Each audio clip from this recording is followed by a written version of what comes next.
तर नमस्कार मित्रांनो, आज मी मस्तपैकी झोपेतून उठलो आणि दात घासायला बसलो.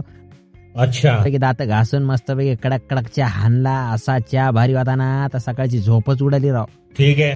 मग काय चहा हाणून लगेच आंघोळ केली, कारण आज खतरनाक ओव्हर ऍक्टिंग करता साला. जेवायला, कारण मला जायचं होतं आज शेतात ट्रॅक्टर हाणायला.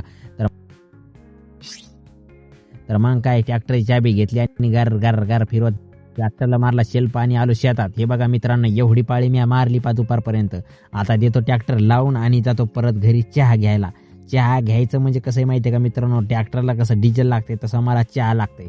चहा नाही तर मला कामच जमत नाही. मग काय आलो परत शेतात. भाऊ मस्त बघे पर ट्रॅक्टर हाणू लागला. तेव्हा मला तू जाय बैल घेऊन ये घरी, मी हाणतो ट्रॅक्टर. मग काय मित्रांनो, निघालो आपण बैल घेऊन घराकडे. तर चला मग मित्रांनो, भेटू पुढच्या ब्लॉग मध्ये. क्या बात है। और वो जो लाल वाला बटन है उसमें भूकंप लेके आओ या फिर भूचाल, मुझे नहीं पता, बस क्लिक हो जाना।